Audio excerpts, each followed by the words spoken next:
Hope you had a great weekend. I'm Carl Azus, and I'm pumped to welcome you to this special edition of CNN Student News. We're taking an in-depth look at the country's young labor force, its financial picture, its student loan debt, advice for when it comes time to look for a job in the online era.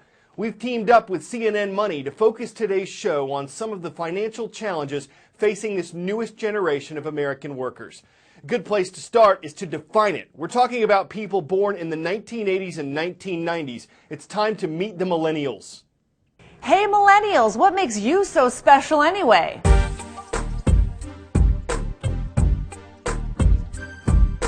Well, for starters, that generation is the biggest in American history. There are at least 80 million people aged 18 to 35. They're the most educated generation ever, and they have the student loan debt to show for it. The average student loan balance for someone under 30 years old, more than $21,000. Currently have $46,000 in debt.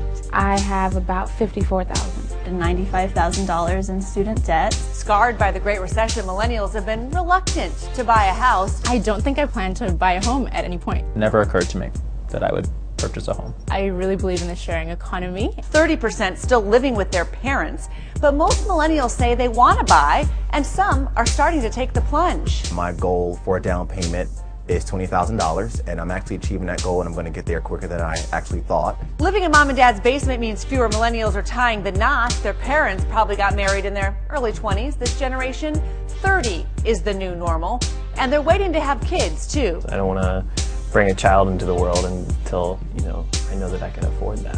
Millennials are the first generation born online. They're tech savvy, which makes them quick learners and smart shoppers.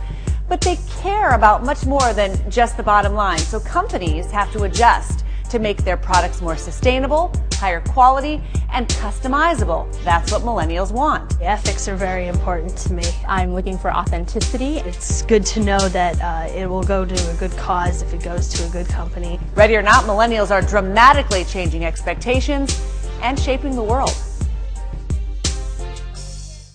Okay, you just heard it. The average student loan balance for millennials, savings lost in the Great Recession, a weak job market for young people, the costs of college.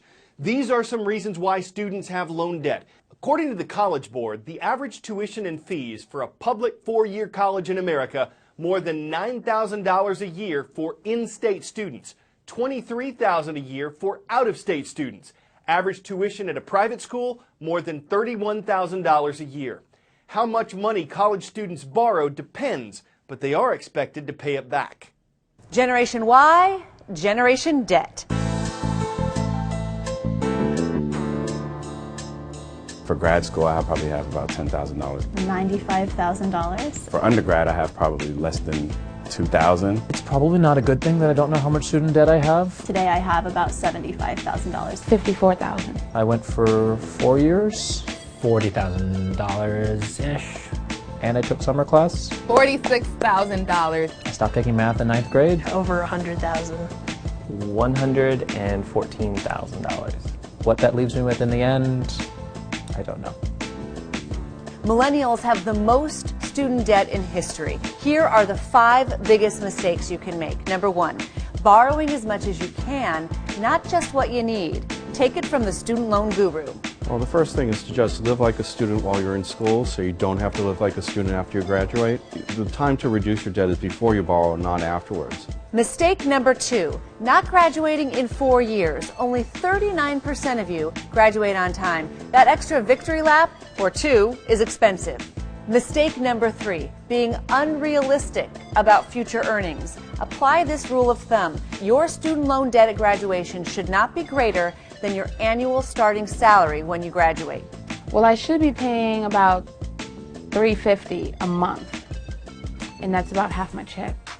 I studied to be an actress, and that is a job that requires a lot of financial flexibility, and that's not something I've been able to really pursue. Mistake number 4, overlooking public in-state colleges. A lot of times, those schools offer the best return on investment. Going to an in-state public college as opposed to a private nonprofit college can save you about half the cost. Mistake number 5, missing student loan payments. Once you're in default, it's next to impossible to discharge those loans in bankruptcy and harder to qualify for student loan forgiveness programs. Because the debt is there, a lot of my plans have been on hold until that's more under control. I can't plan ahead any more than like a month. It's a pretty heavy burden. I can like see the end of the month and I'm like, if I can get there and have another month to set up what I'm doing with my life. Bottom line, borrow less, budget more. In a non-competitive job market, when employers are aching to have people on their payroll, the interview tips are pretty simple. Be on time, practice answers to common questions, highlight how your skills can help the company you're interviewing for. This is a competitive market, and it seems millennials in particular have to do homework to nail their interviews. Now, the bad reputation is probably undeserved, but rule number one, anyone walking into a job interview should take special care not to reinforce that stereotype of being lazy, spoiled, and conceited. No, I'm actually pretty good at job interviews. Every time I think I'm an interview, I don't really worry about it because I assume that I'll get the job. Number two, clean up your social profile. I recently discovered that my Twitter account from like 2011 that I haven't accessed in years was somehow public. I try to keep my Facebook pretty clean. Also, I'm friends with my parents. Get on LinkedIn. Google yourself. Your prospective new boss will. Number three, be ready for the background check. Many employers look at credit history when they run pre-employment background checks on potential new employees. If you're not paying your student loans or you're carrying big credit card balances, the hiring manager can see it. Especially in positions that require some financial responsibility, this can be a big red flag. Number four, don't lie. I have